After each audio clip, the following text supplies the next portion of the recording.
In this last month, one, fill out the eval form. If you did, thank you very much. I appreciate it, and try to integrate what I hear. One of the pieces of feedback, by the way, was to caption the videos. And so we're running captioning if anyone wants to turn it on while they watch. And then we're trying to figure out how to, on the recordings, pardon me, have captioning. So that was a good piece of feedback, but I appreciate it all. Choose a partner. I still recommend look around the session, see if there's somebody that you want to partner with, because it helps to have an accountability partner if you want to make it all the way to freelancing. Join the Guild Slack. So Janine has a link that you can send if you didn't join the Guild Slack. Also connect on LinkedIn. We shared that spreadsheet last time. So hopefully you connected with, or anyway, to Tim's point just now, it's people and it's your network. So this is an awesome opportunity to build your network. So that's an easy way, just connecting with the other people in this group. Okay, so taking steps toward freelancing. Well, Tim was our star. Tim was our star, thank you. But just to remind you, we've thought about 3 different things. Oh, sorry about that. We kind of broke things down into 3 areas: your skills, research and other skills, your networks, so that's how you find the work, and then personal, which are the things that allow you the security to freelance. So remember, you rated yourself 1 to 10 in each of those areas. So I just want to remind you of that so that you can be working on those things. None of those is a quick, it's kind of a quick fix. So to go from a 5 to a 6 takes some concerted effort. And so wherever you feel like you want to be working, well, do that. If it's building your network, if it's something personal, paying off debt, or, anyway, whatever it might be, I just want to remind you of that so you can be working on that, because that will increase your chances of success. The more you line these things up, the more likely you are to be a successful freelancer. Okay. Any thoughts, questions about that? Okay. So let me just set up my screen. Okay, so let's move Let's forward. see, Ray, there's a couple of comments that, let's see, Danielle. She's put some things in. She's working on a freelance project and could use some help. Thank you. A great way to network. Oh my, that's awesome. That's great. Okay, so tonight's agenda. Let's keep rolling forward. Creating your freelancing plan. We'll share a PDF document at the end of this session that just asks you 50 questions, and as you fill them in, you're beginning to create your plan for freelancing. So that's what you can have to fill in when we're done. But the major issues are: what's your offering? What is it that you're going to tell the world that you do, that you offer to them? Second topic is rate range, which Tim alluded to. How do you decide how much you want to charge? And then quoting projects, different ways to quote projects, hourly or fixed bid. We'll touch on that, and we'll go into more detail in later sessions. We'll actually have you quote a sample project that I received.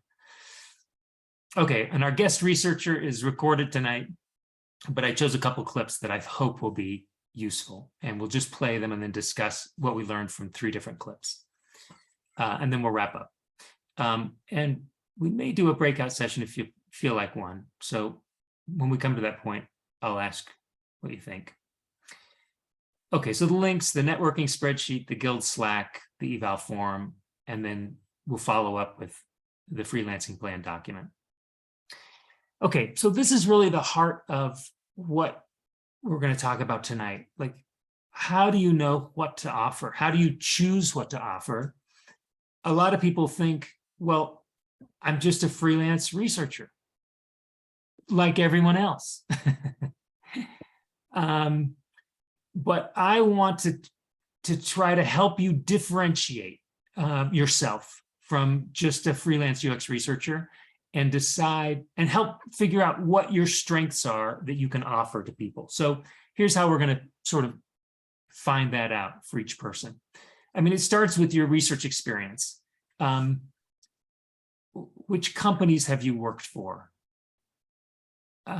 As we just saw with Tim, why was he hired for this contract? They're doing an automotive app and he had automotive experience. Employers are they over-index on your industry experience. There are probably a lot of people who could have done that job, but if you have the domain experience they want, they care about that a lot. If you've worked for one of their competitors, they really like you. Okay, well, so I already really mentioned industries, employers, products. Where have you worked before? If they can see that you've done apps before, that increases their confidence that you can do that for them. If you've done devices, medical devices is kind of a specialty of its own.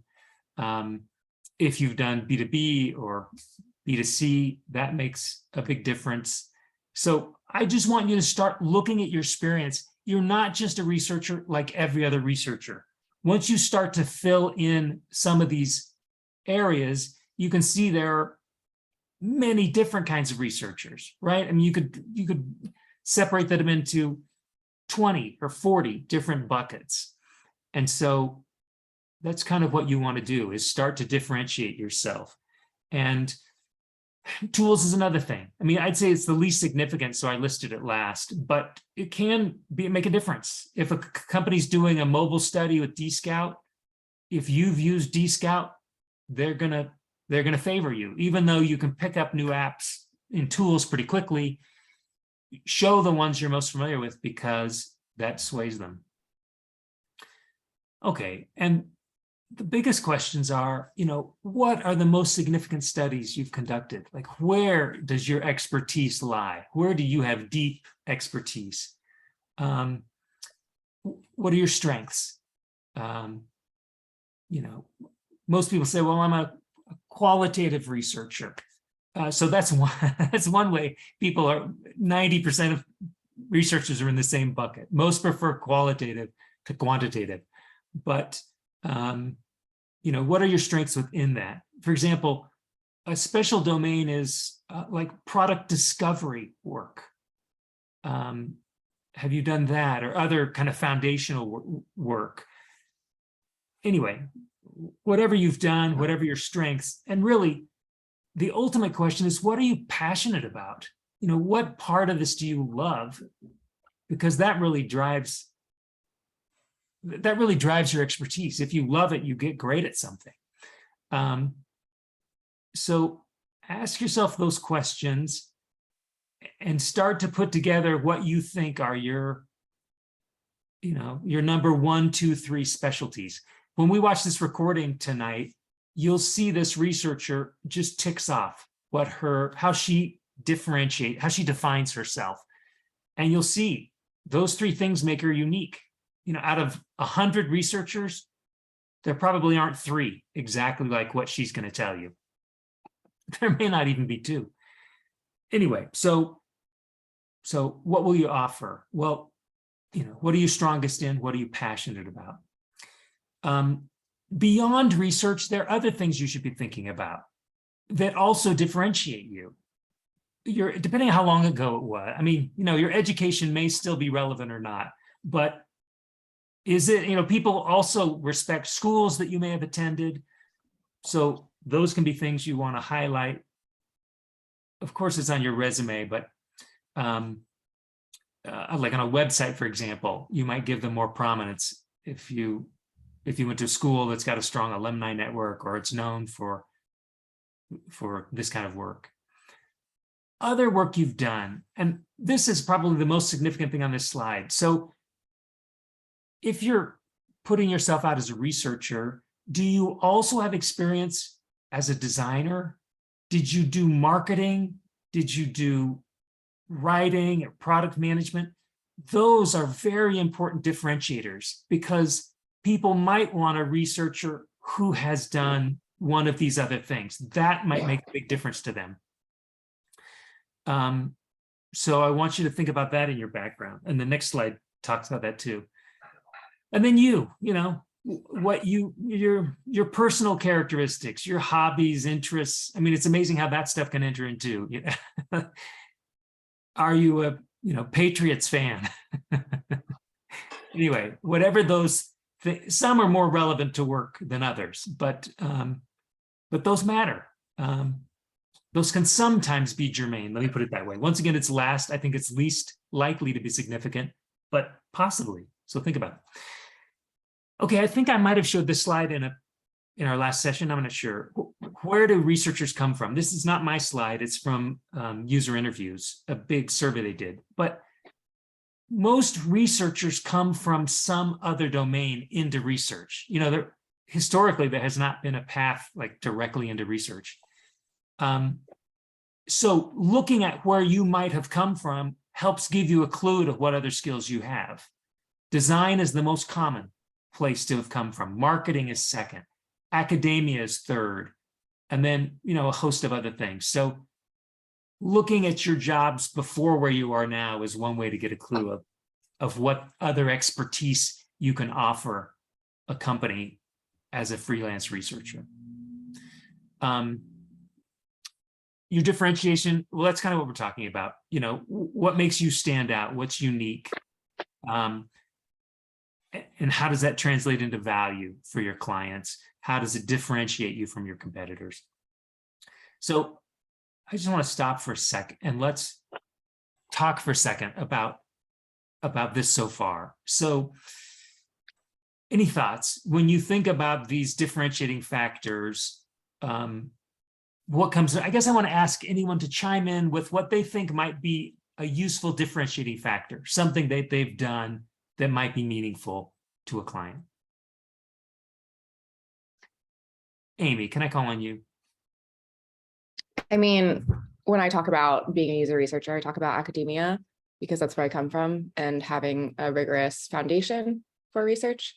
But I also worked in an agency and have worked across like a ton of industries. So that's my differentiators specifically.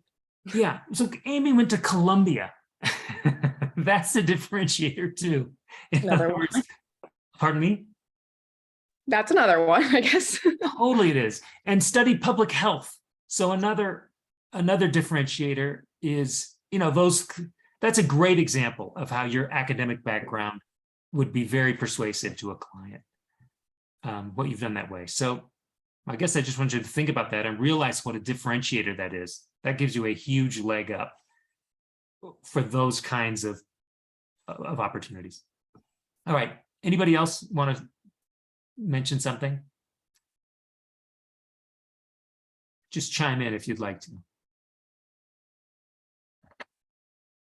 I've spent the last year and a half doing product marketing, and I think that's exposed me to some interesting research projects as well, actually. And it shows that you have empathy for the challenges that product people have too, I think. Sasha, great example. Hey, great to see you, by the way. Hey. Great example. There's some roles in which they would go, oh my, we would love that person who understands product and understands marketing. That's going to be the best researcher for this project. So yes, that's a great differentiator. I like it. I like it. Okay. If anyone else wants to chime in, they can. Otherwise, we're going back. Okay, so I think we also touched on this, but should you generalize or specialize? You know, what's the best strategy? Should you say, well, look, I can do any of 10 things, or should you say, well, really, I'm best at this one thing? Because that's a big strategic question. So let's talk about it, because it's actually kind of a complex issue. So how do you get more clients? Well, if you offer 10 things, obviously there may be 10 times the companies that could be interested in you versus one thing that you offer. So you have appeal to more possible contracts, projects, if you have a wide variety of things you offer. But then, of course, if you just have a niche, then you've narrowed the world down to the few clients who care about your niche. So it's really a higher risk strategy to be a specialist, to just say, this is my niche and this is what I do.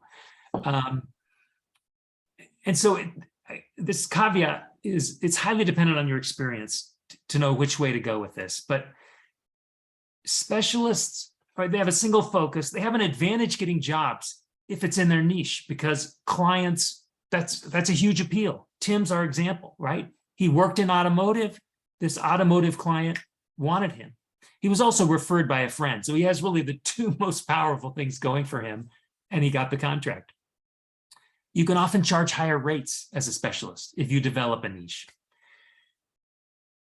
So, I mean, I would be happy to talk to any of you individually about this, but I would say the general rule is you start as a generalist. You start by offering anything you have to offer, and then you work into a specialty, because at the beginning, you're not sure if there are 5 things you offer. You're not really sure maybe which of them would be the most profitable specialty, the most in-demand specialty. By the way, it doesn't have to be profitable. It might just be the work you care about. Maybe nonprofit is the work that you want. It's not the most profitable, but it's the most meaningful to you. And if you specialize in nonprofit work, then you'll have a greater pull. You'll have an advantage when other nonprofits are looking for a researcher, because you'll know their world. You'll have worked with 3 others. You'll probably know their customer. I mean, part of what they want is, do you already know our users? Because if you do, you're way ahead if you've already been working with the same user group. But so I guess I would say you might plant this in your mind that you're looking for a specialty. You're starting out with whatever you've got to offer. You kind of rolling out the tablecloth and table mat and offering anything you've got. But look for a specialty. Look for a domain where you're especially strong, where there's an opportunity for you, because moving into that specialty can be a great strategy as a freelancer. Okay, so offering options. Well, part-time or full-time. Most people start part-time, just try freelancing on the side and see if they can get any clients, get jobs. It's low risk. Full-time freelancing, it's funny, we heard Danielle's recording last week. She was just thrust into full-time freelancing by a layoff, and it turned out to be the best thing ever, because she never looked back. It gave her more freedom, more control over her projects, better income. So, but that's an important choice. The one last thing here, leave on good terms with your last manager, because they're your best reference. They're a potential client as a freelancer. Boy, that's all true. You just want clients to love you, to be a good reference for others, and potentially to hire you back. Any questions about that? Part-time or free-time or full-time? Okay, here's one other issue. I'm going to kind of just move through these, and then we can talk about them in a breakout session or at the end. Another way to set yourself up as a freelance, typical freelancing is you have one client and you run the project as long as it takes. So 2 weeks, like Tim's, 4 weeks, 6 weeks, however long the project goes, you just work for that single client. But there's another way to do it, which is called fractional projects. So, for example, you just give each client maybe 1/4 of your time, and you're concurrently running 3 or 4 or 5 projects. Now, this is an unusual way. It's a much more complex way to freelance. And so once again, this is kind of more advanced. You might be working toward this.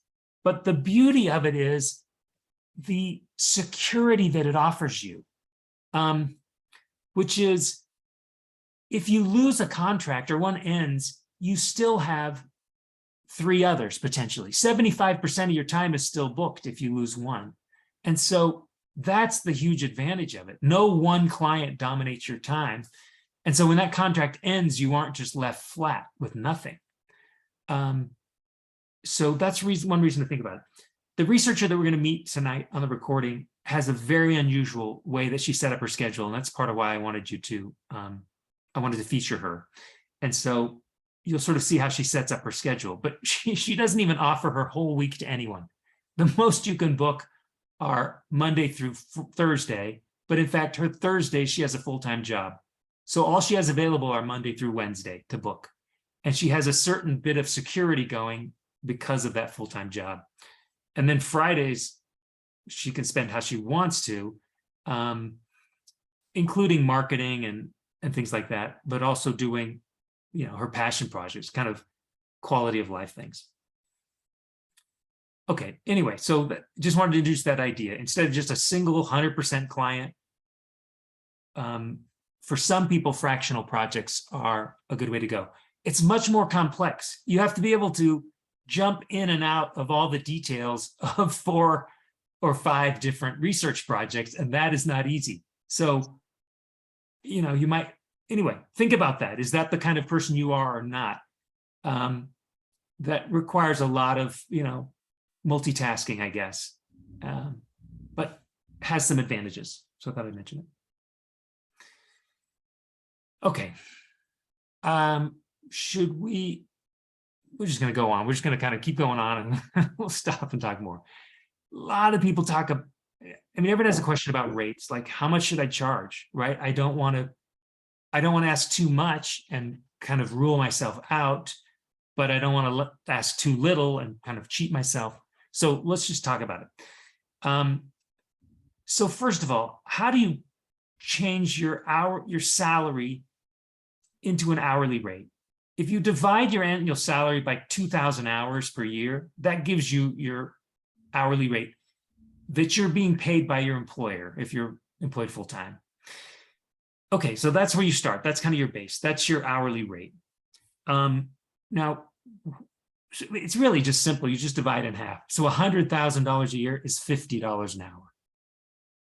I mean, you divide in half plus 3 zeros.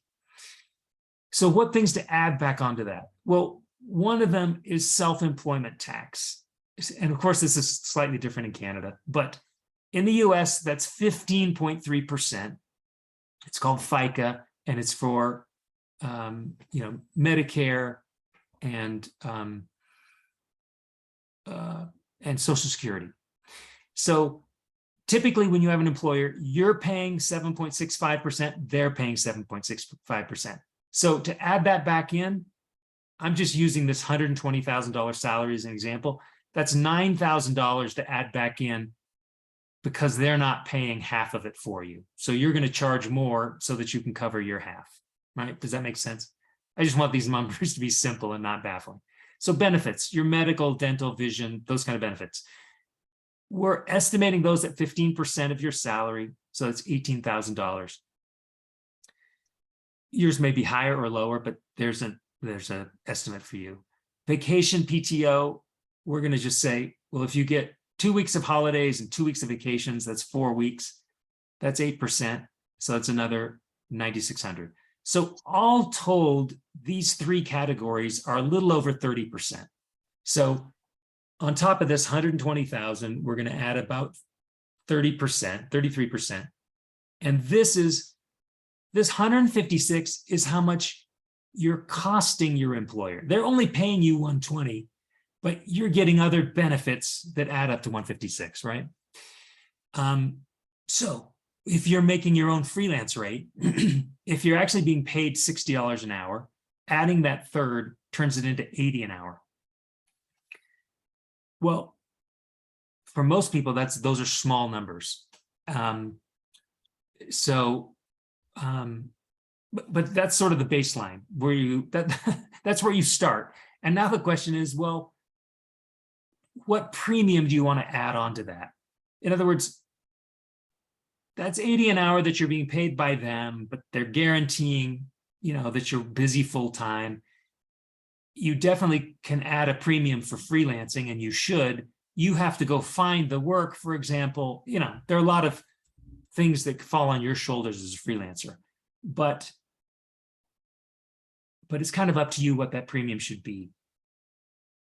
And I don't remember what I recommended to you, Tim, but generally the premium is somewhere between this and doubling your hourly rate. So this is 80. On the high end might be 120 an hour. And, that these are just rough estimates, but that might be your range. Whatever your hourly rate was before, which we're calling 60, doubling it's 120. And then it's kind of up to you where in there you want to fall. It can be different for each project, right? You don't have to, you don't need to bid the same thing for every project. And in fact, here are a couple other ideas on rate. Don't make rate your top consideration. It really shouldn't be. What you want are clients and experience. That should be your top consideration. So if you have to take a lower rate to get a great client, I would do it, because that great client, is an endorsement for the rest of your freelancing career. Be flexible on your rate. I just think that's a good strategy. So let's say you're shooting for $100 an hour. Well, great. But if they come back and say, well, our budget is such and such, we can only pay you 85. I mean, it's up to you, but I suggest being flexible. Once again, if the other factors make sense, I say take a lower rate on one contract, you maybe make it on the next. If it's giving you good experience, if it's filling in vacancy in your schedule, those are all considerations. Yeah, really what you want are repeat clients. So you don't want to charge so much. You want to give people good value. You want them to have more value than you charge them. So if you charge them $110 an hour, they got $150 an hour worth of work. I mean, those are hard things to quantify, but that's how they'll call you back. It's like, okay, we love that researcher. We want them back. So that's of course, that's the best kind of business is repeat clients. Okay, and the final thing is, look, you can raise your rates as you go. I mean, I would say start low as you're trying to build your business and find clients, and then just raise your rates as you can. So that's another thing. You sort of start in one place, and then your goal is to work your way up to another place. Okay, so I'm going to stop sharing. Let's there are usually questions about rate. Any thoughts about questions about issues about rates? Are you going to talk about, I forget what the term is, but when you have like a set fee for the whole project, like what that looks like? Yeah, great question, Amy. Yeah, fixed bid is what I call that. I mean, there are different things to call it. Yeah, dude, that might even be I think we're going to get into that in just a bit. That's another thing to kind of work your way into is fixed bids. Most researchers start hourly because it's simpler and then work their way up into giving fixed bids. Fixed bids are more complex because once you guarantee, okay, I'll do this whole project for $10,000, you just took on a lot of responsibility for $10,000. So you have to be quite experienced to know, okay, can I do these interviews? Can I write this report? Can I do everything that has to be done? And so that's why it's usually a more advanced approach. It's a more profitable approach. So very experienced researchers typically prefer fixed bid. They typically prefer to say, okay, give me the specs, and then I'll give you a price. And you don't have to track your hours. And in fact, I think I don't know if we heard Danielle say this, but on the tape, she does say she's experienced. She's been doing this for 20 years. So she's very fast.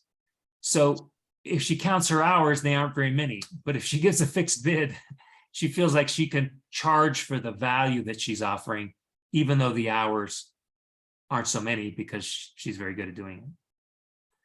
I'm just, oh, go ahead, Danielle. No, please, Amy, please. You go, Amy. I was just gonna comment. No, I was just curious. You mentioned, Raymond, that like you have to be confident that you can do the work that is on the fixed bid. Aren't you technically, signing up to do the work if you have a rate, an hourly rate? I mean, Yes. Okay. And maybe I should explain myself further. It's a great question. Yeah, in either case, you better be able to conduct the study. What you're committing yourself to with a fixed bid is X number. I mean, you're only going to be paid for the first $10,000 of your work. If it turns out it was way harder and should have been 20,000, well, that's on you, right? You made the commitment and you need to complete the study, even if it takes twice as many hours as you thought it would. okay, thanks. Okay, no problem. Yeah, I've found with my experience with freelance, I've found that it's not so much like what you want, but it's more like when you have the initial meeting with the client, you have to evaluate where they're at. Because in order to do the fixed bid, it requires both parties to be completely upfront and have everything really organized and laid out in order for it to be an accurate bid. And a lot of times the clients can't do that. So if the client can't do it, then you can't do it. So you're forced to kind of go with the hourly. Okay, you're exactly right. The tips, I mean, to do a fixed bid, you have to, because you're putting yourself on the line, you have to have a very detailed statement of work that outlines exactly what you're going to deliver for them. Because scope creep is the most common problem with a fixed bid, which is they say, well, look, we just want this study and run this many interviews and write it up for us. But then as you get into it, it turns out it's deeper and requires more time than you thought. Participants cancel on, they said they would provide the participants, but they don't have them. You have to recruit your own. So yes, you need a very detailed specification. And if there isn't one, if you can't make one, then you can't do fixed bid work, to your point, Danielle. If they say, well, look, we're not sure, we just want you to get started and let's see how it goes, that's hourly. I have another question for you though. There's a third way of doing it, which is on retainer. And that I'm less familiar with. I was hoping that you would talk about that.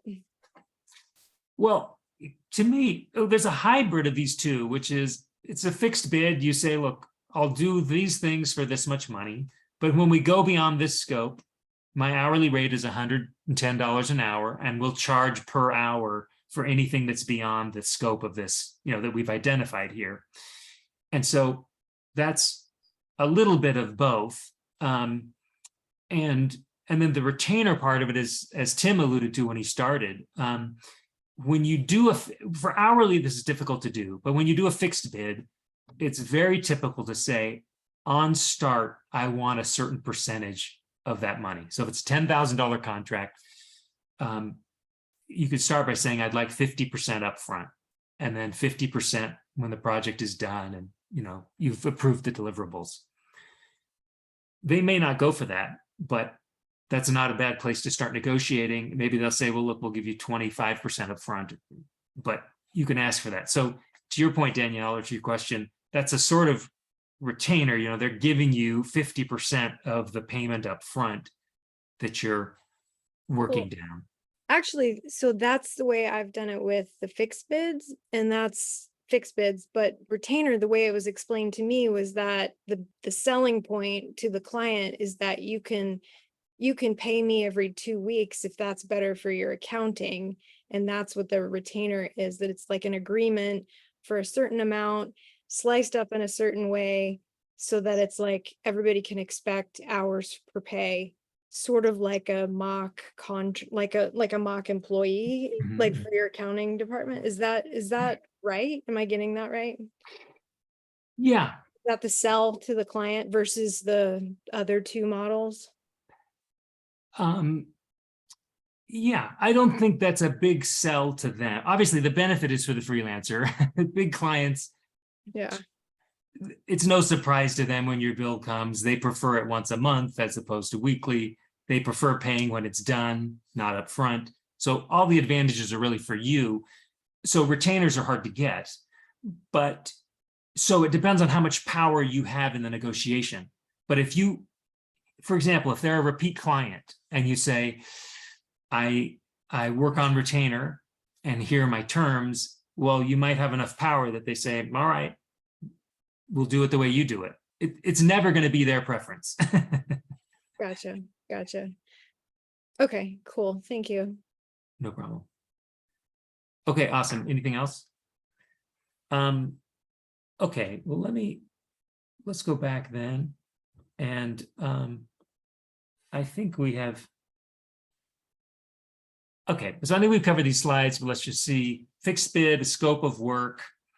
It can be more profitable.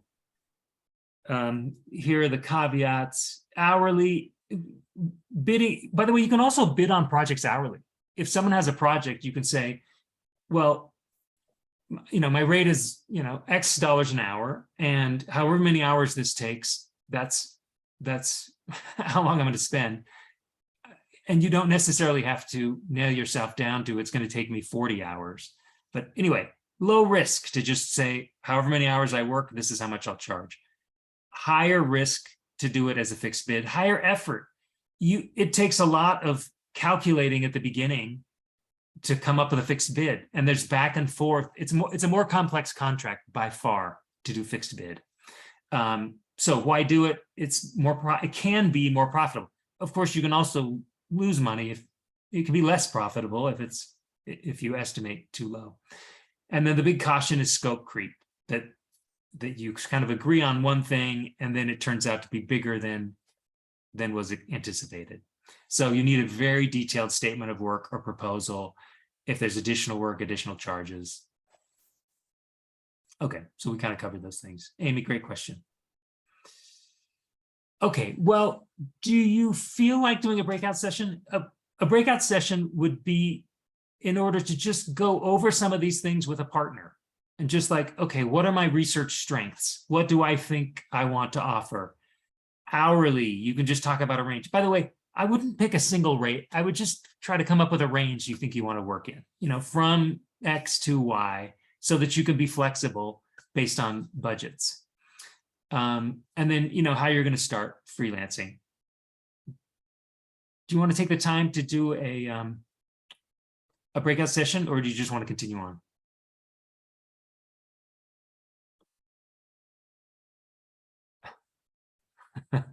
Lynn, I'm going to ask you, what do you think? This is on your...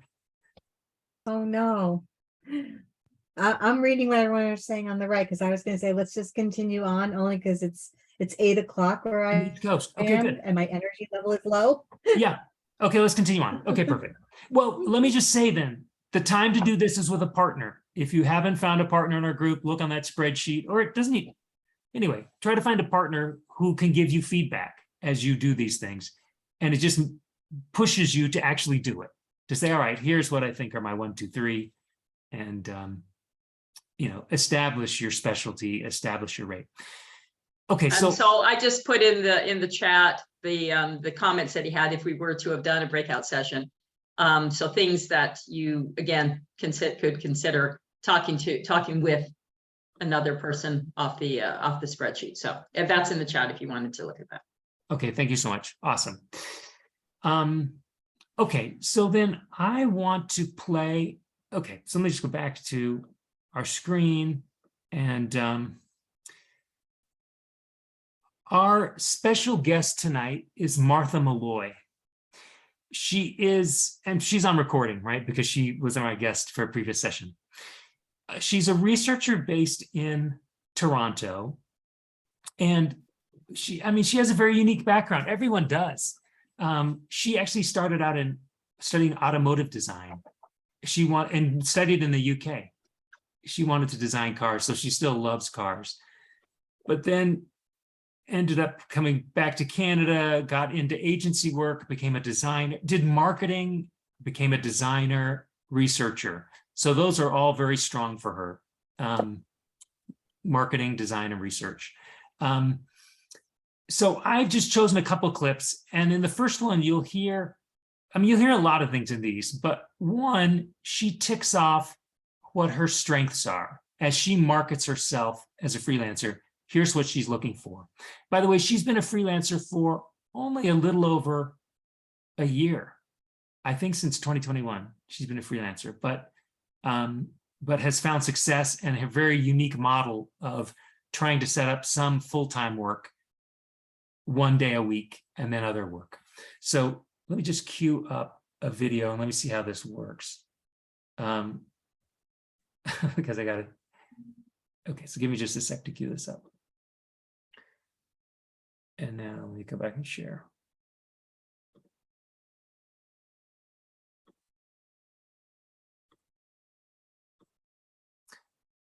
Okay, can you see the video?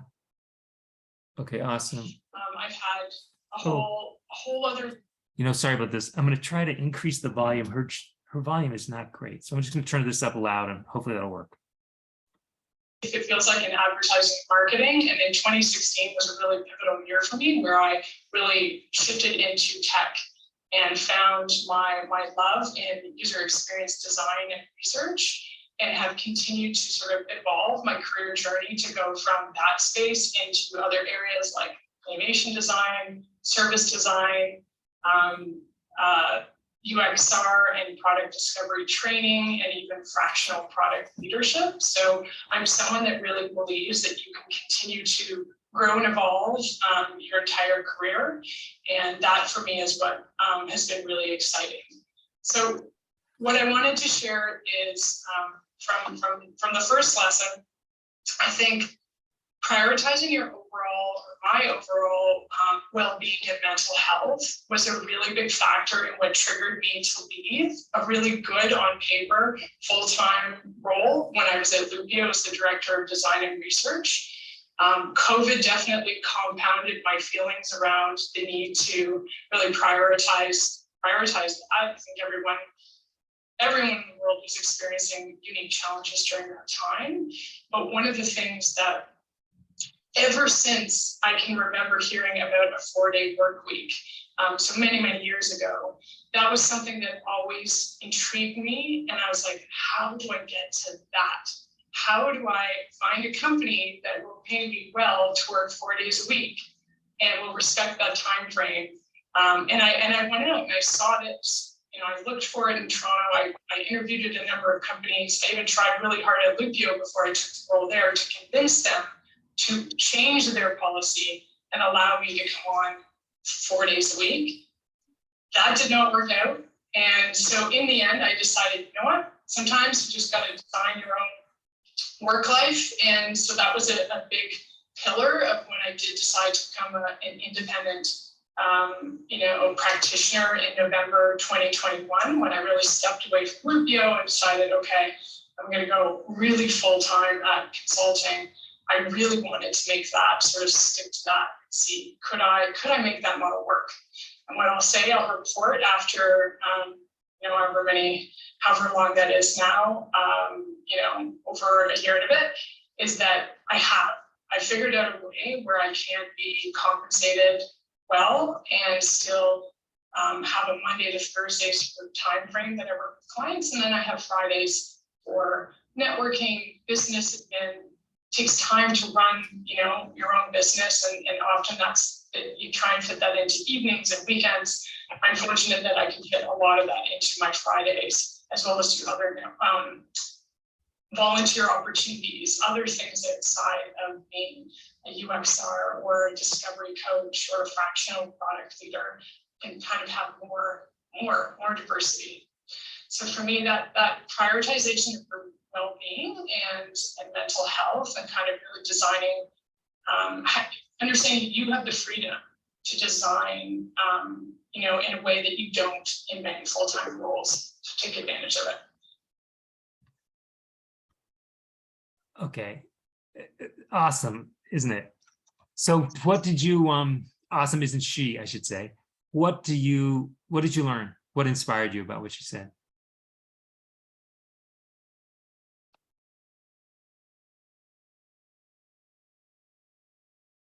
she wanted to work a 4-day work week.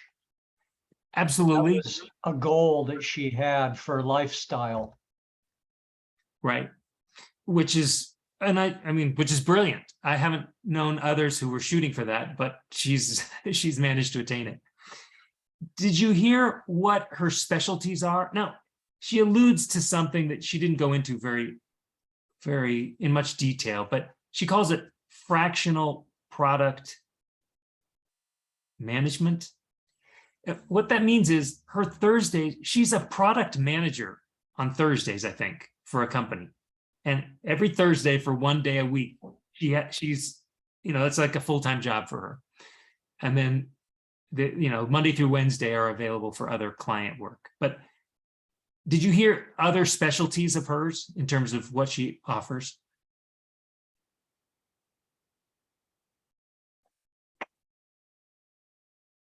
Well, I was listening for it, so maybe I heard more. Anyway, somebody must have heard something. What did you hear that she offers? Did she say design? Yeah. So she said, innovation coaching, product design are two things. And when she says innovation coaching, another way she says it is being a discovery coach. So she enjoys working with startups or companies that are trying to innovate and help them discover products that their users would like, but that they are not, offering yet. So that's a very unique specialty, right? Some people call that 0 to 1 or formative research. Anyway, product discovery coach. So that's something very specific. She's a fractional product officer. And then she talked about design. I think those are the main things I heard. Anything else stand out to anybody else?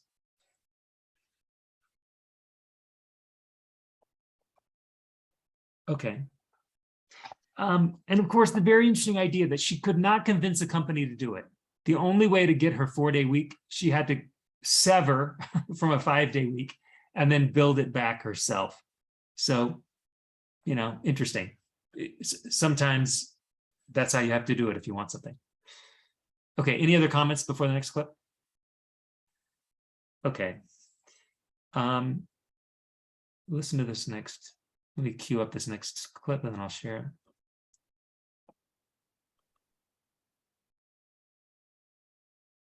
Let me just kill this one first. Okay, and let me go back and share.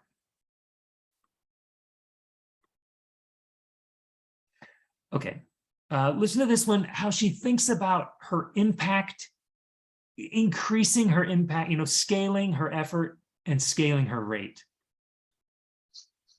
Another thing that I found is I've mentioned that I've had these different opportunities to go from things like UXR, UXR opportunities where I'll join a team I'll become an embedded team member, for example, joining an agency, an innovation agency team that's working on a particular project.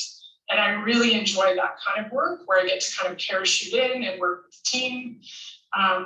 But I've also found that there are other types of opportunities, small startup, early stage startups, for example, they can't afford a full-time UXR. They want a senior level person to be able to really interact with the CEO and the CTO, the CEO, and really help to democratize or to, maybe democratize not the word, but to help grow the research practice at their organization. So what I realized is, there's a great opportunity where I can take, not just as a senior IC, you think of the rate of doing IC research work, if you're able to train a group of people to do sound research work, that means that your rate can go up because the scale of your impact is scaling to more people. So I tried to look for kind of different level up opportunities. So training was one area. And then from there, I realized that a fractional chief product officer, which honestly, a year ago, I would have definitely thought was impossible out of reach. I realized that over time that I have accumulated a skill set where I can't come into that role from a design and research being, you know, being my 1-2 and product management actually being my 3rd. But it makes me unique. There's not that many CPOs out there that really do have really strong research and design as well as product management. So I've just realized that I can continually kind of repackage and reframe myself in this quest to work less. Like, I would love to work 2 days a week and make the same money that I make right now at 4 days. That would be an amazing outcome, let's say, in 5-10 years. So my goal is like work less to do meaningful work with people I enjoy working with, but come at it honestly, because again, that makes sense. A CPO gets paid more, has different responsibilities than a senior director. Okay, all right. She isn't satisfied with a 4-day work week. She wants 2. But tell me what tell me what else you learned from that clip. Well, for me, all I thought was me being able to take all the years of experience and help startups, especially like minority owned or women owned startups. That to me would be such a sweet spot. I would love to figure out how to kind of get in there and do those sorts of things and build a team and then step out and go on to the next one. Me. Lynn, brilliant. Part of what you're trying to come up with is just your vision for your ideal environment, and you're starting to get it. That sounds great. And you have a lot of experience to offer that startup, right? Your years of research in big orgs, right? They could just hire you, and from hour number 1, they get all of your experience. So I love it. I think it's a great vision. I'm glad she inspired those thoughts. Anything else? Or anyone else? I just love that she's continuously rebranding herself. Even a few months later or a year later, she's like, oh, now I can make it more like this, and reframe, reposition herself. And I just think it's really smart to be constant on it. Good point. Yeah, she's ambitious and she's entrepreneurial, right? She sort of sees markets and opportunities, and she's climbing.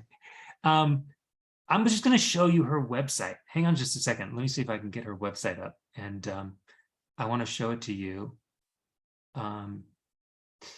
Just so you can see it. You can also just look it up yourself, but let me just share it and you can see it. Raymond, I noticed that she was talking about continuously learning, things like that, like building her skill set. And I just wanted to say, doing that as a freelance person is much more difficult, I've found, than it is in a team environment. Like, you're constantly having to go outside and build your network and bring information in. On one hand, you have a lot more flexibility to fit things into your schedule, but there's a lot of stuff that you learn from working with others that you don't get if you're working on your own. That's a challenge I've had. No, I think it's a great point. You know, I think of it's like a juggler. You know, when you're on your own, you're juggling all those 5 balls yourself. You can't really step away for a little professional development or they all fall down. But if there's a whole team, well, maybe they'll hold the balls up while you're, you know, doing something else, or you, as you say, learn from them, their expertise in product or marketing or design. So yeah, it is tough as a freelancer, but freelancers typically have downtime. I mean, the reality of it is usually it's feast and famine. And so when you're feasting, you don't have time to do it. But when that famine comes, of course, you always panic and think, okay, where can I get my next job? But also you can just sort of welcome it and say, okay, this is that opportunity for a little self-development until I find the next thing. All right, well, this is Martha's website, some of the clients that she's worked with. And okay, and so here's how she sort of, in terms of your product mix, fractional product leadership, right? That's a kind of an exceptional thing she does. Product discovery coaching, which is definitely a kind of research, product strategy, discovery research. Okay, so one is coaching your company, your team. The other is she conducts the discovery research, evaluative research, service design. So, here's her offering. As you're trying to figure out your offering, look at hers. By the way, she's at marthamalloy.com, I think. So feel free to, to come look at this and sort of drill down on these and learn more. But maybe that helps you inform your decision of what do you have to offer. Okay, well, let's look at her last clip. Oh, I like this one because this is just at the end of her session. She said, "What's your top fear as a freelancer? What's your worry?" And so this is a fun one.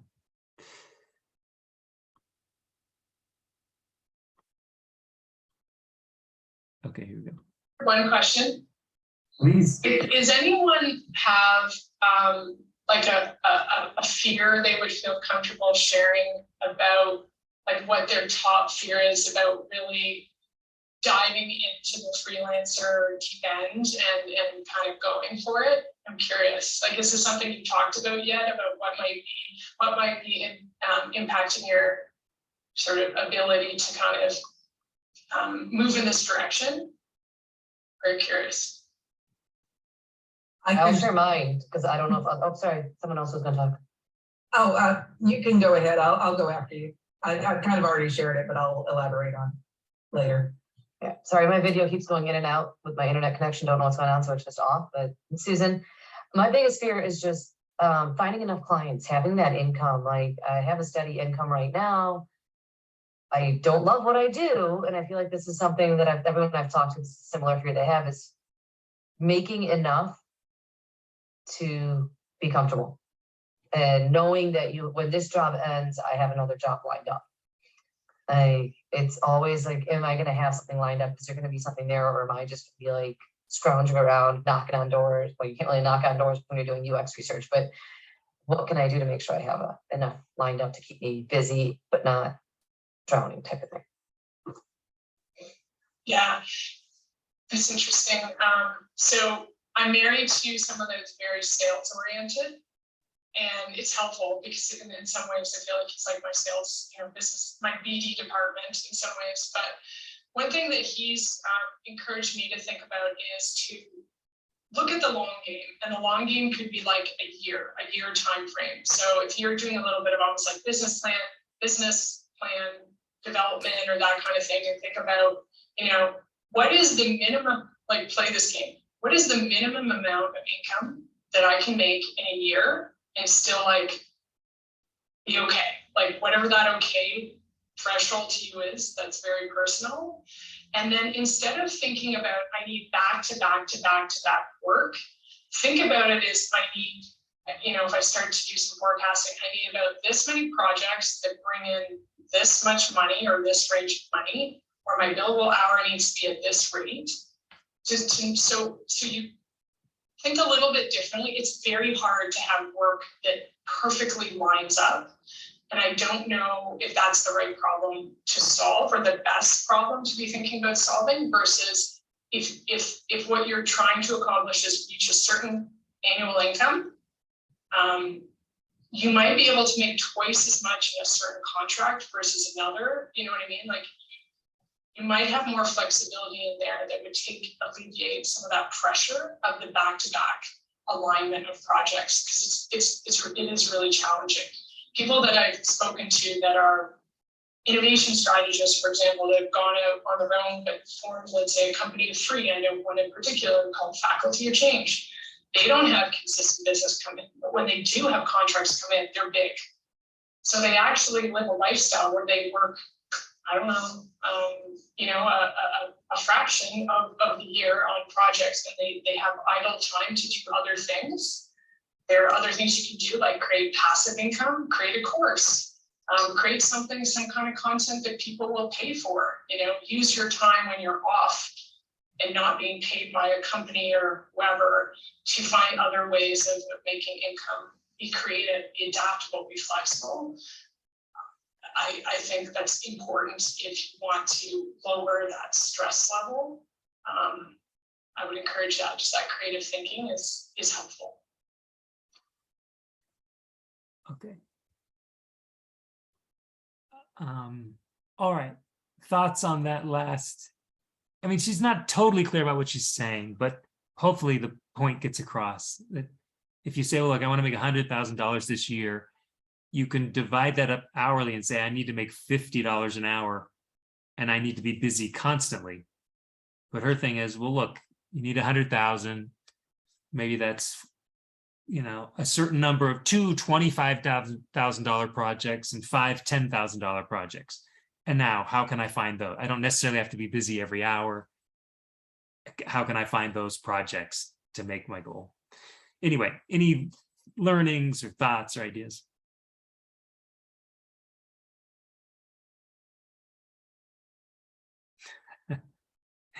Okay, Lynn, to your point, it's getting late. It's good we didn't do that breakout session. Well, Martha is a remarkable example of creating the life she wants through freelancing. And there's no better, I mean, it's just beautiful to hear how she does it, right? She got from 5 days to 4, and now she's shooting for 2, and she's obviously doing okay. But, you know, the beauty is it's a tool to get the life it can be a tool to get the life you want. Now she's fortunate, you know, she's been able to find the clients to keep moving up, learning things, moving into higher paying domains. But that's one of the dreams of freelancing, is that whatever you want that freedom for Lynn, to go after those kinds of clients that are especially rewarding, you know, that are fulfilling important social needs. Well, you can have that, you know, potentially you can have that life if you set yourself up well as a contractor. I mean, the tricky thing is I can't ever promise it. You know, it's just a matter of, you know, can you do it? Can you make it happen? And if you've got the right background and the right goal, hopefully you can. Hey, Ray. Tim. One thing that has nothing to do with what she was saying, which is brilliant, and thank you so much for sharing her video with us. You mentioned at the start that you were going to turn up her volume because it was kind of hard to hear. And as you've played her for us tonight, I'm struck by how easy I can understand what you're saying wherever you are and whatever microphone you're using and whatever environment you are, versus how hard it was to understand her in what looked like a very nice office, but the acoustics are a nightmare. And it made me think, if I were talking with people about any kind of potential business, I don't want to sound like her talking to a speakerphone in a very reflective space. Whereas whatever you're doing, Ray, I don't see a headset on you. I don't see a microphone in front of you, but I hear you very clearly and without any of that horrible room noise around your voice. I just think if I had any suggestion for her, I mean, she's inspirational on so many levels, but I would say you need to make sure your audio is as good as your presentation and your user experience research skills. Ray, how are you sounding so good tonight talking with us? Tim, you're so complimentary. I'm actually just on an iMac. I'm just on an iMac, the standard speakers.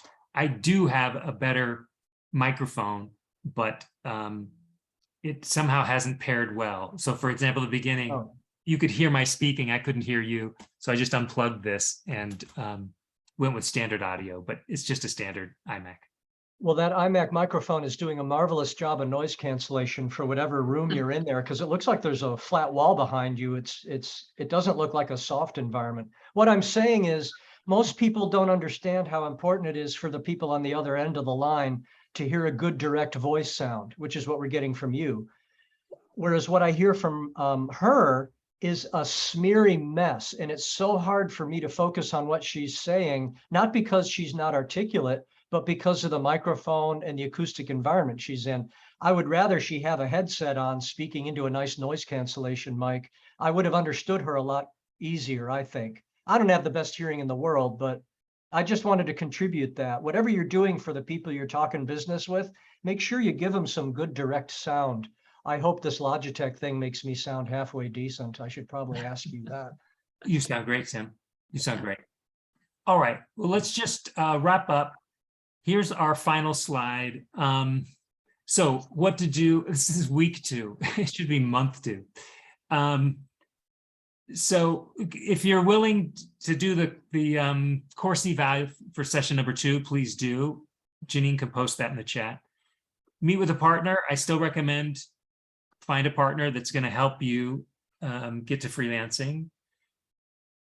Complete the first draft of your freelancing plan. So we'll send out the document to you and you can start to fill it in, what it is you want to offer, try to identify your rate range. And this is kind of the beginning of your plan, what you're going to offer as a freelancer. Okay, so that is it for tonight. Any questions before we go? Hey, thank you for coming. I admire you, right? You're paying a price right now to be a more successful freelancer. And the time you put in now is going to help you reach a higher level than if you didn't put in this effort right now. So congrats to you for showing up, and hopefully you're making progress in the areas that you need to. The next session, by the way, session 3 is on marketing, which is, the biggest fear, as we just heard, of so many freelancers, and really the biggest challenge. So that's a great one. Once you've put together this plan, what you're going to offer, how do you get the word out? How do you build a pipeline of clients? How do you, stay busy as a freelancer? So that's session 3. It's the 20th of October. And between now and then, feel free to email with questions or post things on the Slack. All right. And just to reiterate, I did put the networking sheet and the Slack information and the evaluation form back in. We've already had one of you already went in and joined Slack just like immediately. So we are thrilled to have all of you to be a part of that. Thank you so much, Janine. Awesome. All right. Thank you, everyone. Have a great night. And we'll see you next month. Thank you so much, Ray. Thank You're you. welcome. You're welcome. Glad you could come. Good night. All right. Good night. Lynn, get some rest. All right. Okay, just you and me. So Janine, I'm going to stop the recording. Okay, and I have Oh, you need to stop it. You're the host. okay.